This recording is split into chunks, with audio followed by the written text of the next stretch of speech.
Welcome, guys. When you have a worksheet with thousands of rows of data, it will be very difficult to identify patterns and trends just from examining the raw information. Conditional formatting is one way to visualize those data and make worksheet easier to understand. Conditional formatting allows you to automatically apply formatting such as colors, bars, icons to one or more cells based on the selection. In this video, we are going to discuss about basic conditional formatting options already provided in MS Excel. So let's get started.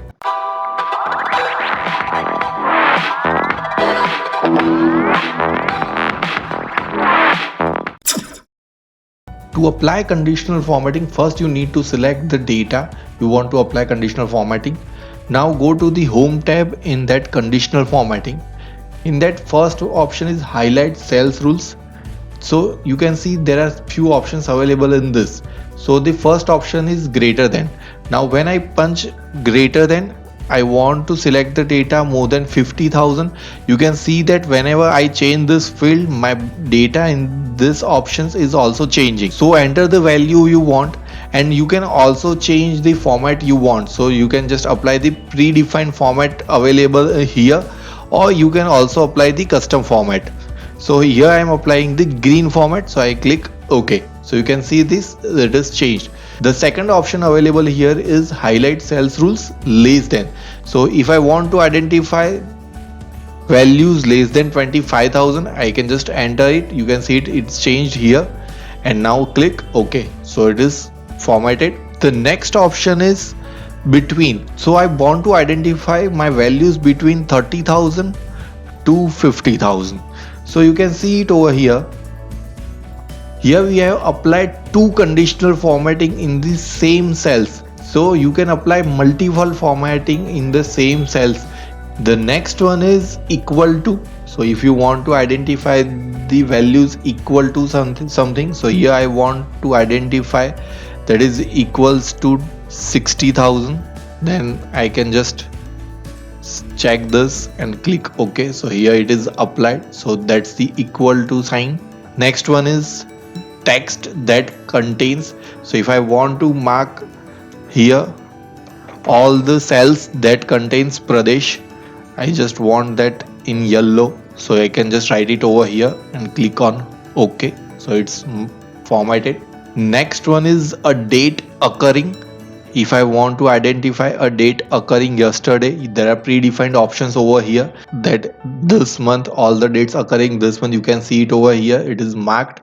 So I want that as red text. So it is marked automatically and I can click OK. So that is formatted. Next one is duplicate values. So here in this quarter 3, I have selected this data and I am clicking on the duplicate value. So it identifies the duplicates values in the selection.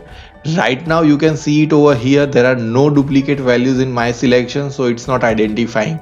But I want to identify my duplicate values in different cells as well, or different selections. So I can just select all the data, go to the conditional formatting and click on the duplicate values. Here I want the light red fill, so I can click OK. So you can see it over here. First it was not identified as duplicate, now it is identified as duplicate value.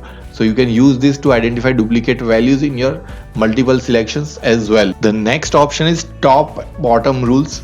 So the first is top 10 items. It identifies the top 10 items available in your selection. You can change it to 15, 20 as you want. If you want 15 top 10 items, then you can just change it and click on OK. The next one is top 10 percentage. So you can just select percentage as you want. You can just change it over here and just change the formats available. Remember that it is the percentage. So if I want that my top 20% should be formatted, then I can change it and click OK. The same way you can go for the conditional formatting for bottom 10 items. Here I only want 5 my items, then click OK. It is formatted. Now here I want the conditional formatting for bottom 10%. Here I want the bottom 20%, then I can change it and click OK. So here I can apply the conditional formatting using this. The last two options are above average and below average. In these first two, we have seen that you can highlight the cells or use the other formats as well. In these three options, you can choose the data bars, or you can use the color scales or the icon sets. The first one is color scales. You can apply the gradient fill or solid fill as you want. So I am applying gradient fill here. The next ones are color scales. So you can click on the color scales.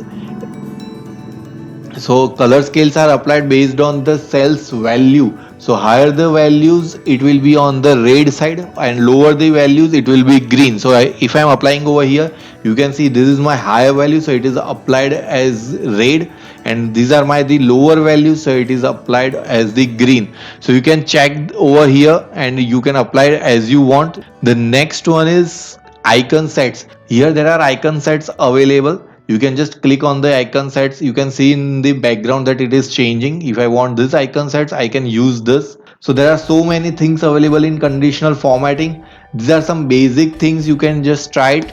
So don't forget to try this conditional formatting once.